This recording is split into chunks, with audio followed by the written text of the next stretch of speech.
Flying cinematically is certainly easier for some and harder for others, but what if I could show you another way?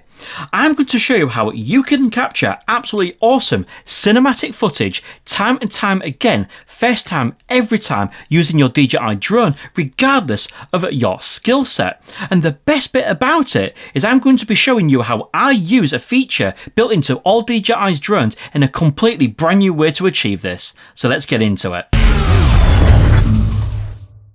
Whenever I'm creating a video either for my own YouTube channel or for somebody else, there are certain drone moves I absolutely love to use, completely my favourite, and I try to use them at least once in every video that I create. Now one of those is the reverse reveal. This requires either flying backwards or backwards and upwards whilst slowly rotating the gimbal upwards to create an absolutely awesome location reveal shot. Another shot which I absolutely love to use is a circle panning shot. This is basically where you fly around a subject, keeping the subject in the center of the frame. This is great at any altitude and it really works for highlighting a subject either on its own or revealing that subject within a nice location or landscape. There is a third bonus shot which I do like to use, but I'm going to reveal that later on in the video when I give a practical demonstration, so do make sure you watch to the end to make sure you don't miss that. Even for the most competent drone flyers, these shots can also be quite tricky. You may move the gimbal up too fast or too slow.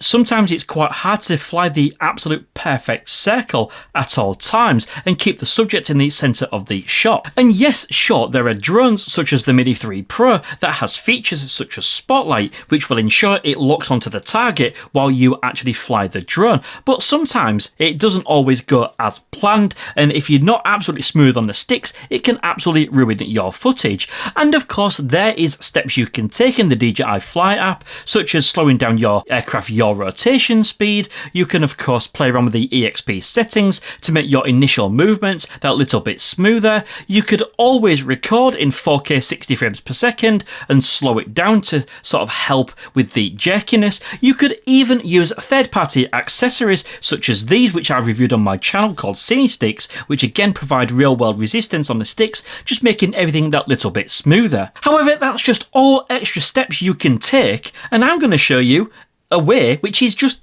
so much easier, takes out all the hassle, you don't need to worry about anything, and you're going to capture that shot first time every time. So what feature is it built into the DJI drone then, you say, Gavin, that is going to be able to achieve this absolutely awesome magic result? Well actually, it's quick shots. But let me explain.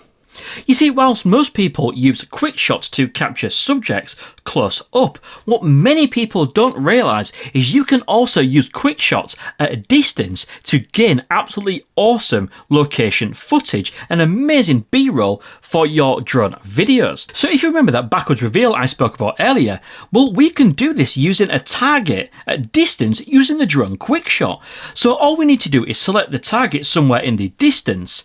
We can of course change our distance, but because I don't want to go too far, I'm going to leave it at 30 meters. Once we click go, because we are flying at height, as the drone goes backwards and upwards, to keep the subject tracked, it raises the gimbal, creating the shot we wanted, and this is letting the drone do absolutely all the work. Now we've just created an absolutely fantastic backwards reveal shot, and we didn't even touch any sticks, and we did this using the quick shot droney. Now moving on to the circle panning shot then, instead of trying to fly this manually, which is always really tricky, trying to get a constant speed around a subject, all we need to do is select the target from a greater distance, hit go, and the drone using its GPS positioning can fly this route so much smoother than you can by hand. And because it locks onto the subject, it's keeping it perfectly framed in the center. How absolutely fantastic is that? So not only are we using quick shots close up like most people do normally, we're also using them at a greater distance where we can see so much more of the landscape and the surrounding area. And again, as I've mentioned, because we're using the GPS inside the drone, it can do it so much smoother even in stronger winds. And if you remember earlier, I mentioned there was a third bonus shot which I really like to use. Well, this is it. So all we need to do is lock onto this tower. We're going to select the rocket quick shot on this one. Now, the idea behind a rocket is it will fly to a subject, fly over it, and then raise upwards with a top-down shot.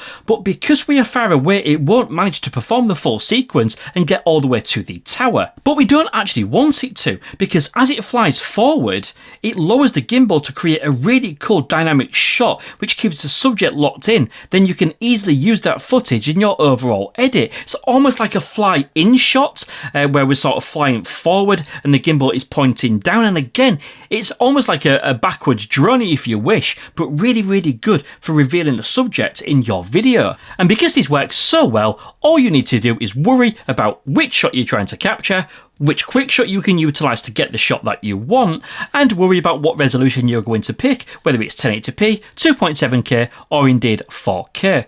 And what's really cool about this is because you know that it's going to capture the shot you want every single time, that gives you more time to plan your shots, and indeed saves a lot of battery life in the process. So please do let me know what you think to this method, and of course please do go try it for yourself and just see how absolutely awesome shots you can now create using these methods in a completely different way to capture some really interesting footage you wouldn't have been able to get previously.